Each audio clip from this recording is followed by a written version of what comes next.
I mean, Raindrop. Drop top. Psych, this ain't that kind of video.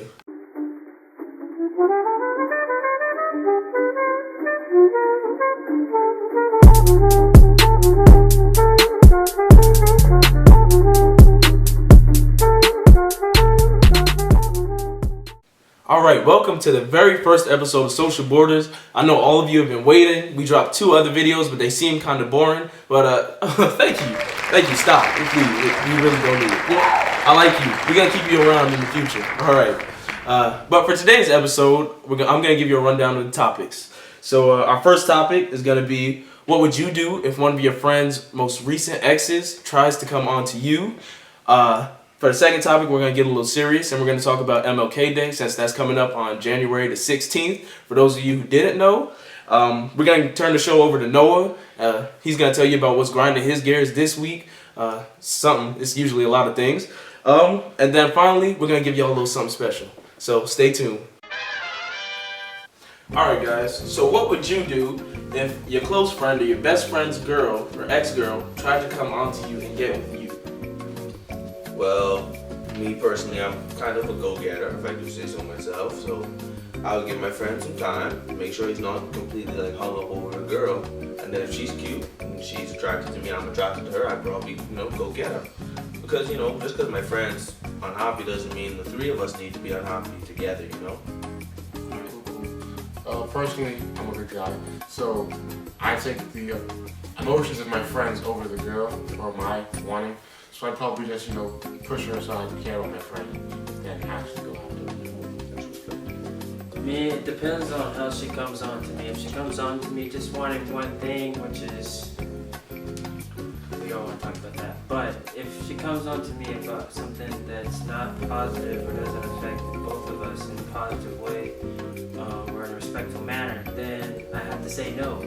If she comes on to me and says, I need someone to talk to about my problems because I don't have my ex-boyfriend anymore who used to do those things, then yes, I will. But I agree with Logan. I take my bro's feelings over a girl's needs. Well, you see, me, I'm a firm believer in the bro code, So what I like to think of is Deuteronomy chapter 27, verse 7. And you see, it strictly states that if your bro breaks up with this girl, the girl is off limits for up to 6 months.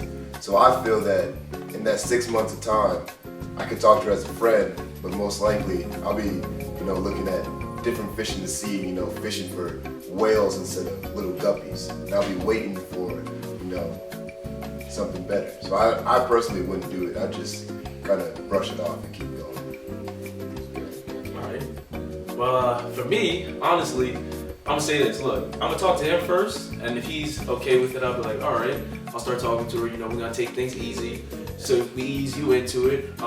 But if he's still crazy, even after I ask him and I talk to him about it, and she's still coming on to me, my first question is gonna be to her: do you have trees?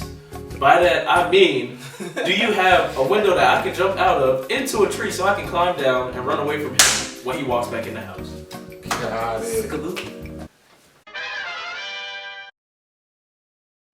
January 16, 2017 is MLK Day. For those that don't know, it's a day to celebrate his life, his message, and the courage that he had to stand up for something that he believed in. Last year, my school really didn't do anything for him or for his day. We had a normal day of classes and we just treated it like it was a regular day. So a couple of students decided to have a sit down, similar to what happened in the civil rights movement, have a sit down and protest for what we were doing because they felt like we weren't honoring his name or his message. So this year we had a change. This year we're having a community service day out in our city of Chattanooga in order to celebrate his name and his message and the idea that he stood up for. Even if you aren't going to go out and serve a community like we're about to do today, at least reflect on the freedoms that you have and the importance of the day. Thank you.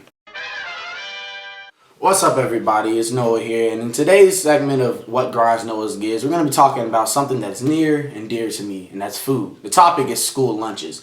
Now, I go to a school that's very demanding of my time and my patience. and I'm going, through school, I'm hungry, I'm tired, and I go to, the dining hall expecting a nice meal. I'm not asking for much, I'm thankful for everything that they give me, don't get me wrong. I'm not asking for much or anything, but just, a nice meal to get me through the day. And then I'm coming into this chicken that's drier than my bank account. Like for instance, we had steak once. Now, don't get me wrong, I love steak. Steak is good, but we had steak once, and the steak stuck to the plate.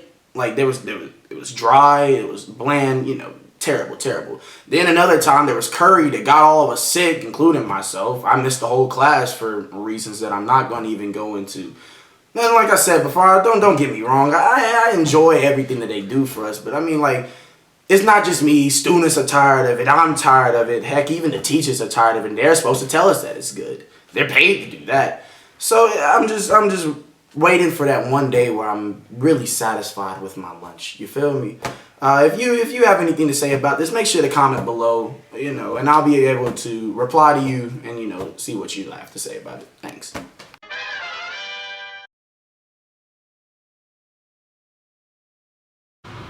Now, gentlemen, I want a fair fight. I don't want any foul play. No groin shots, no head shots. Let's get a fair fight. Shake hands. There we go. Thank you.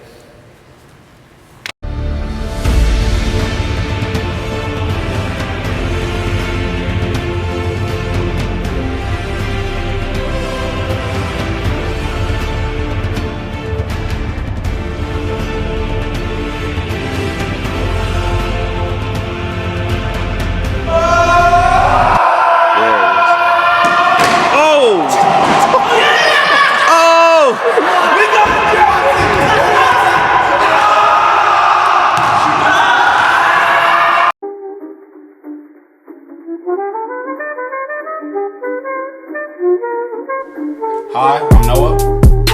What's up? I'm Josh Smith. What's goody? I'm Josh.